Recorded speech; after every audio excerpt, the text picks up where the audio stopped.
É, Então, e é importante, eu acho importante também relembrar, né? Tipo, que é algo que muitas vezes nós esquecemos, né? Que nós se colocamos como seres humanos, mas antes de tudo a gente é mamífero. E a gente é mamífero porque a gente mama, né? sim, E às vezes tem, tirando-se os casos, né, das mães que não podem amamentar mesmo, porque não tem leite, enfim, toda essa complicação, que a gente não vai entrar nesses detalhes, e não é uma questão de julgamento ou exclusão, mas a gente está falando das mães que podem amamentar, muitas ou fazem por, ou não fazem por opção, então é legal a gente comentar isso, né, das importâncias para optar por isso, já que se tem a opção de optar. E aí muitas também eu ao longo aí desses 22 anos de prática, né, eu pego muito bebezinho com 3 meses, 4 meses, com deficiência visual. E aí muitas mães falam assim, ah, mas ele não sabe, ele não sabe pegar o peito, né? E aí eu falo, mas ele não tem que fazer um treino, não tem curso para ensinar ele a fazer. Você tem que ter paciência, porque assim, se ele tiver, se nós fôssemos ainda no paleolítico, ele ia ficar para trás. Então ele vai ter que dar um jeito de pegar, porque tipo, aí entra um pouco do instinto animal, né? A gente foge muito do instinto animal na vida hoje moderna, né? Tem que deixar ele se virar lá e pegar, né? E a mãe tem paciência, né? Ter e paciência é para isso, instinto, porque, né, né? mesmo. Hã? É instinto mesmo, né? Porque se a gente parar para Deixa ele pensar, tentar, né? no Deixa momento tentar, né? que é tirado da barriga da mãe, né? E colocado no seio, a criança sabe o que ela tem que fazer, Sim, não tem, né? tem vários instintos que o bebê tem, que são bases também de outras coisas que a gente vai discutir daqui para frente, como reflexos primitivos e tudo mais, que eles acabam perdendo e desenvolvendo problemas porque não foi deixado fazer, né? Não é que foi Exato. treinado, não foi deixado fazer o instinto, né? Que a gente tem que deixar a criança ser o animal que ela é. Nós somos animais, né? E esse instinto é natural, né? E a alimentação é o primeiro, igual você falou, é o primeiro, um dos primeiros, né? Quer dizer, o primeiro antes da alimentação é a dor, né? Porque quando você nasce, aquele choro, né? Dizem que por conta dos pulmões, da retina, então já é o primeiro instinto de reagir à dor, e o segundo seria se alimentar, né, com a fome. E eles Com nascem morrendo de certeza. fome. Então, eu acho que assim, esses são pontos, né, que às vezes as pessoas sempre têm dúvidas, né? Outra coisa que as pessoas trazem muito de dúvidas é no sentido assim, ai, mas eu não pude amamentar por algum motivo, e aí eu faço o quê? Eu dou mamadeira, eu dou copinho, o que que eu faço? Tem sempre essa pergunta. O ideal seria que a gente ofertasse o copinho, né? Porque facilita. Aí todo mundo pergunta, ai, mas vai cair líquido demais na boca, a criança vai engasgar? Não, não vai acontecer isso. Parece que vai, mas não vai acontecer isso. Porque a mamadeira, por mais que a gente tente se aproximar com aquela coisa toda do bico ortodôntico para ser parecido com o bico do seio da mãe, não é a mesma coisa. E a gente cria um vínculo na criança que lá no futuro a gente vai ter que tirar dela esta mamadeira. Enquanto que o copo, a gente faz o processo de transição para um copo maior, teoricamente. Sem contar que já foram feitos estudos nesse sentido também, de ofertas de mamadeira e ofertas de copinho, e já se viu que, já se preconizou que, na realidade, assim, realmente o importante é o copinho, porque a mamadeira não vai fazer a função muscular que faria a mesma questão do copinho. Então, quem trabalhou com bebê já teve essa oportunidade de, por exemplo, eu tive um caso, por exemplo, de gêmeos, que eles nasceram e aí um tomava no copinho e o outro na mamadeira. Desenvolvimentos totalmente diferentes, né? Mas era o que cabia naquele momento para aquela situação. Então, assim, claro que vai ter que ser avaliado, né? Ver as condições das crianças e tudo. Mas se tivesse que fazer uma escolha, optaria por indicar primeiro o copinho, e aí, se realmente não fosse possível, avaliando, a gente faria aí a transição para a mamadeira, E tá? tem alguma é um copo normal? Eu não sabia dessa. Não, a gente, Como assim? é, na verdade, existem alguns copos que a gente acaba usando dentro da fonoaudiologia para facilitar, que eles têm, às vezes, a borda ela é recortada, né, para facilitar. No caso dos bebês, às vezes, por conta de falta de recursos, dependendo das mães, a gente adapta com aqueles copinhos de café, de Hum, plástico mesmo, né? Porque aí, muitas vezes, algumas mães conseguem fazer a ordenha do leite, então a gente consegue aproveitar o leite da própria mãe, e aí a gente põe ali naquele copinho e a gente vai ofertando aquele leite do copinho, e aí a criança vai aprendendo, e aí, às vezes, na livre demanda, as coisas vão aumentando. Muitas vezes elas começam no copinho, e às vezes elas vão pro seio. e E aí, aí assim, aquela mãe que de repente não está conseguindo, e aí a melhor opção seria ir pelo copinho. Aí, no sim. primeiro momento, esse bebê, ele vai. Você já falou que não tem perigo de engasgar, mas ele vai, tipo, no primeiro momento ele vai cuspir tudo, né? Porque ou ele já tem esse instinto Não, de. ele tem o instinto, porque na verdade a gente tem que, claro, posicionar ele de uma forma, né? Porque um dos fatores da mamadeira ser ruim também é porque às vezes o que as mães fazem? Elas aumentam o bico do furo, o furo do bico da mamadeira, então aí a criança está deitada muitas vezes, e aí é um jato de leite muito grande no fundo da garganta. Isso proporciona mais engasgar do que se a gente der no copinho, porque no copinho você não vai debulhar aquela quantidade de leite, você vai dosar porque a boca é menor e tudo mais. Então, isso facilita esse controle nosso de adulto de dosar do que uma mamadeira.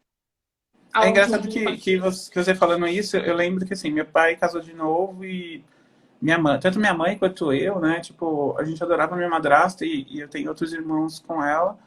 E a minha irmã mais velha, a Alzira, né? Tipo, eu vi ela nascer e ela tá grávida agora pra ter essa semana, né? E eu lembro, até minha madrasta mandou mensagem pra mim hoje, falando, você vai fazer aniversário, será que ele vai nascer no seu dia, não sei o quê, né? E você tem que ser o primeiro a ver ele, porque você foi o primeiro que viu a Alzira. E aí eu lembro que eu morava com ela nessa época, e aí eu lembro que de algumas situações, assim, minha madrasta sempre trabalhou com criança, então, assim, isso eu acho que ela sabia disso. Aí eu lembro que em várias situações, estava eu, meu pai e ela, assim, tipo, sei lá, tinha deixado a mamadeira no carro, a gente estava no restaurante, e aí a Alzira começava a chorar, e tava calor, e ela falou, tá com sede, deixa eu beber um copinho aqui que eu vou dar pra ela. E dava no copo, ela bebia, tudo, meu pai ficava, ela vai engasgar, ela vai engasgar. Eu ia correndo que meu pai pegava a mamadeira no carro, a gente achando, que louca, ela vai dar isso pra criança, ela vai engasgar. E eu tinha esse pensamento, eu não sabia dessa questão. Né? Então é muito Não, legal, porque assim como eu não sabia, acho que muitas pessoas não sabiam disso, né? sim, porque acaba que, na verdade, essa situação do copinho vincula-se muito com as crianças que nascem prematuras, né? Ou que nascem com alguma complicação. Dificilmente as pessoas divulgam o copinho. Mas, se Não, eu não divulgo mesmo. a gente parar para pensar no desenvolvimento, né, de toda a questão aí orofacial, né, de crescimento de boca, estruturas, o ideal seria que realmente a gente não ofertasse uma mamadeira, né, fosse realmente esse copinho aí no momento que a criança já tivesse apta e aceitasse sem problemas. Então, assim, não tem problema lá. A Dani complementou aqui, no copinho ela sempre vai sorver dali, tipo um gatinho, né? Se torna uma coisa meio que instintiva, como a gente disse até agora, dos instintos. Então, Sim, não vai acontecer essa questão. É muito mais fácil ela engasgar com esse jato de mamadeira do que com o copinho. sim. E é igual a Marília falou, né? Tem uma questão de marketing, né? Sim, A minha irmã nunca engasgou, na verdade. É que meu pai era traumatizado porque ele chegou a ficar internado quando era criança, engasgado, né? sim. Então ele vivia. E eu também fiquei internado quando era criança, engasgado. Então, assim, meu pai, tudo que era relacionado a coisas que podiam engasgar, ele morria de medo. Ele não comia carne, enfim, só carne moída. Então, a gente lembra muito, eu lembro muito disso, que era muito. Ele brigava com ela, que ela estava fazendo isso. Mas ela nunca engasgou. Mas E ela ela vivia também tinha o instinto engasgando de com mãe. mamadeira. Hã? E ela também tinha o instinto de mãe. E ela vivia engasgando com a mamadeira. Olha E lá, tá vendo? principalmente quando eu tava com as babás, porque, tipo, a babá vinha, e igual você falou, dava lá mamadeira, deitada, né? Geralmente com. Aí vai crescendo a criança e vai cortando o furinho. Eu mesmo Exato, fazia isso das mamadeiras deles, dos meus irmãos mais novos. Elas, exato. E aí, na verdade, as pessoas acham que estão ajudando e, na verdade, elas estão prejudicando mais ainda, porque a criança não faz a força que ela precisa nesse sentido. né? Não, e Facilita. o próprio bebê, assim, quando já tá grandinho, né? Tipo, com um ano, tá mamando, ele tá mamando, aí ele vai puxando e vai vendo que não tá saindo. Aí ele vai te dar uma madeira já esperando que você faça alguma coisa naquilo. Tipo, Exato. aumenta aí, abre aí, faz alguma coisa. Exato. Então, e aí você lembrou uma coisa, esse fator das crianças mamarem deitada é outra questão, porque assim, se a gente vê um bebê sendo amamentado no colo da mãe, ele nunca está deitado por completo, ele sempre está com uma certa inclinação. Sim, E isso meio é que o ideal. sentado, né? Isso, por quê? Porque quando a gente, o conduto auditivo da criança, ele ainda é muito, ele não tem a inclinação que ele precisa. E aí o que acontece? É muito frequente as crianças terem otite por repetição por conta dessa questão do leite. Porque o leite volta no conduto, fica Hum. ali, cria infecção, e aí a criança tem aí as questões de dores de ouvido, infecções. E quando ela está no seio da mãe, não tem como ela ficar totalmente deitada. Ela tem o apoio do braço, ela pega a boca direitinho. Então ela fica inclinada e esse leite não vai voltar, a não ser um caso extremo da criança ter um refluxo, alguma coisa nesse sentido. Mas fora isso, ela está na posição ideal. Está tudo fluindo da melhor forma para aquela criança. No caso da mamadeira, a gente não tem isso, porque muitas vezes as crianças estão deitadas, tem criança que está inclusive com a cabeça vertida para trás com a mamadeira. E aí, para isso, para ir para o ouvido, é 2 minutos.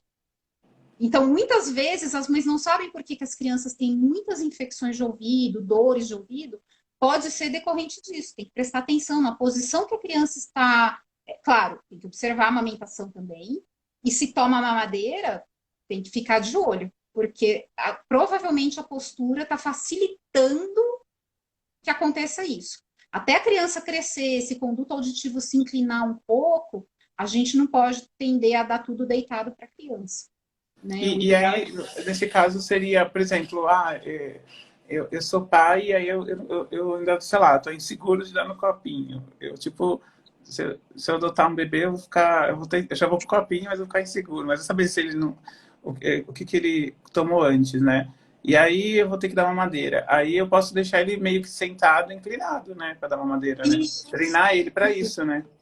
Exatamente. Ou se for uma criança muito pequena que você precisa segurar ela no colo, geralmente deixa ela inclinada no seu braço, de uma forma que ela não fique totalmente deitada, que ela fique mais E eu inclinadinha. vejo, a gente vê muitos pais dando mamadeira pro bebê no carrinho e o carrinho tá totalmente, né, Exato.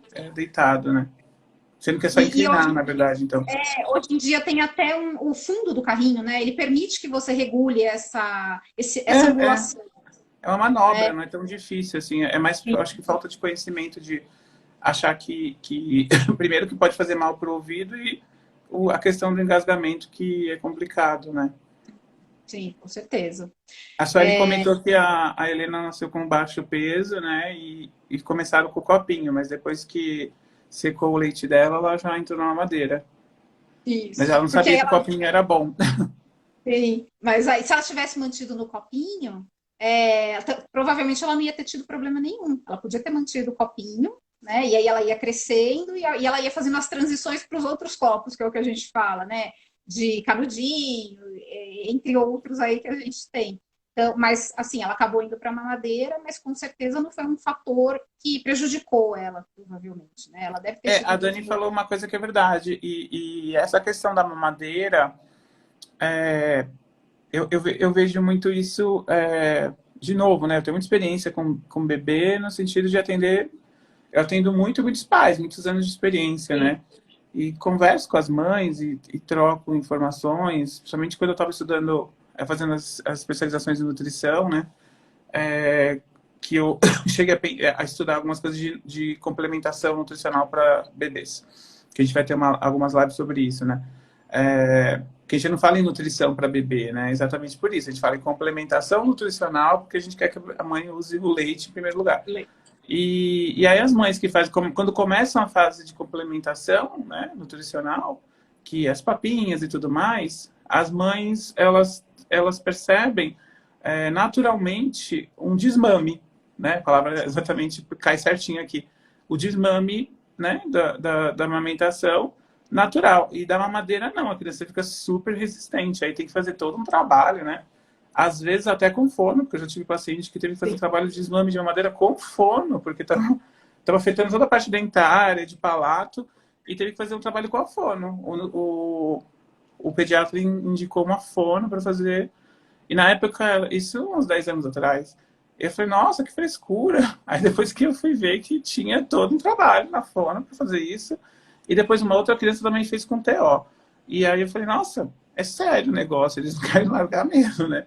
Que a criança tinha começou a ficar com desnutrição e não foi assim, igual muita gente fala assim, não, tira e acabou, ele que se vira, vai ter que comer com papinha. Não, não é assim, né? Não, não, não é. Não dá para fazer. É o vínculo que a gente quebra da criança, né? Na verdade. E ela tá dependente daquilo, porque a mamadeira é fácil, né? A mãe, mamadeira a mãe faz e dá para a criança. E muitas crianças pedem a mamadeira, né? Na hora que elas querem. E tem gente que acaba dando, não, né? Não cria nenhuma rotina para ofertar essa mamadeira para a criança. E aí a criança se torna muito dependente disso. Para tirar, a gente precisa fazer um trabalho muitas vezes, né, com psicólogo, dependendo do caso, a gente como fono, as TOs ajudam também, mas é difícil. Quando a criança tem essas transições da alimentação que você falou, acaba vindo, parece que é exatamente naquela questão evolutiva. Ela vai passando do que era uma forma líquida, ela vai caminhando para o pastoso, e aí ela vai vir para o sólido. E isso tudo está relacionado com o desenvolvimento muscular, e ela vai exercitando isso e cada vez vai precisando se criar dificuldades. E essas alimentações vão entrando exatamente nesse intuito. Está criando dificuldade para a criança exercitar e se desenvolver.